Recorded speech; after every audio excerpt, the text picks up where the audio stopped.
Welcome to Poland Daily History with me, Nicholas Richardson. In this series of episodes, we're going to be looking at Polish history from a British perspective and also Anglo-Polish relations in a geopolitical context. And I'm delighted to have with me in the studio today Richard Berkeley, who is half Polish. He's been living in Poland for 20 years and is able to bring a unique perspective onto this subject. And it was a very close-run thing for the Catholic Church, actually. And I think a great tragedy for Poland that it didn't become Protestant. But, you know, that's my view. Well, that's your view. But certainly there were English people coming here.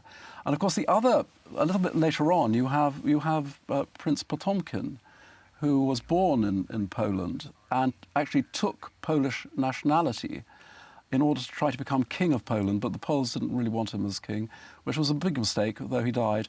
But it was a big mistake because he could have restored Poland's integrity, because what he knew was that Poland was going to be divided. And he, being the second most powerful man in Europe after the King of France, could have prevented that. And he felt very strongly that Poland should be protected from the wolf-like desires of Sweden, Prussia, Russia and Austria. Now, why do I mention Potemkin? Because Potemkin was an Anglophile. He believed in British shipbuilding, he believed in British tradesmen, he believed in British craftsmanship and British builders, or English, I should say. And when he ethnically cleansed Crimea and re-inhabited it with people from Europe,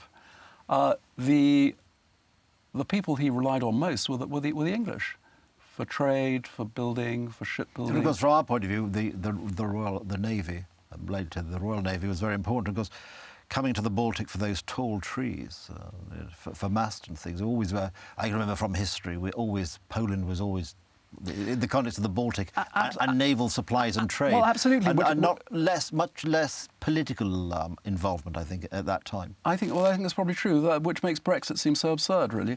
But because we do have to trade with these places openly. The next thing that comes to mind is have you read George Bennett, who came to Poland in 1807? I haven't, actually. Oh, well, he's fascinating because he got a job as tutor to Count Zamoyski. Now, the Zamoyskas, as you know, were one of the richest families in Europe. And you should go to Zamość if you haven't been, or anybody should, because it really is an absolutely marvellous Italian Renaissance fortification, which cost a fortune to build. And, you know, one wonders where he got the money from.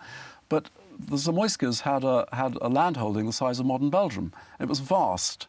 And Bennett got a job for 2 years with Count Zamoyski in 1807, 1808. I think he went back to England in 1810.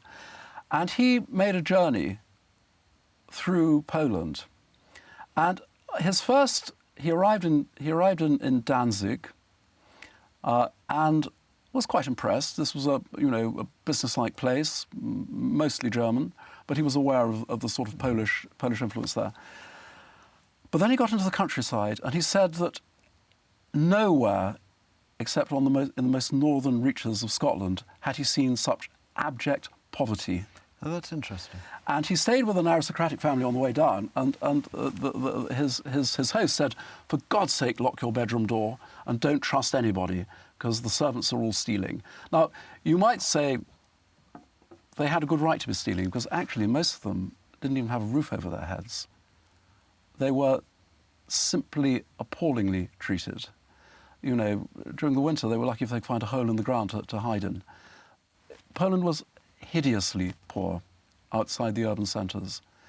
And I think you get a taste of that in modern Poland today, because if you go to Western Poland, if you go to Dolny Śląsk, which used to be Germany, you go to villages and they have character and they have stone buildings. This is where we're coming to your masts. They have stone buildings. So rather like in England, Oxfordshire or Wiltshire, yeah, exactly, or so on, you have this parallel where not only is there the great house, but there's also, you know, a great village. There is decent living. And I remember growing up well, we had a house in Oxfordshire in the 1950s and 60s and 70s. And, you know, the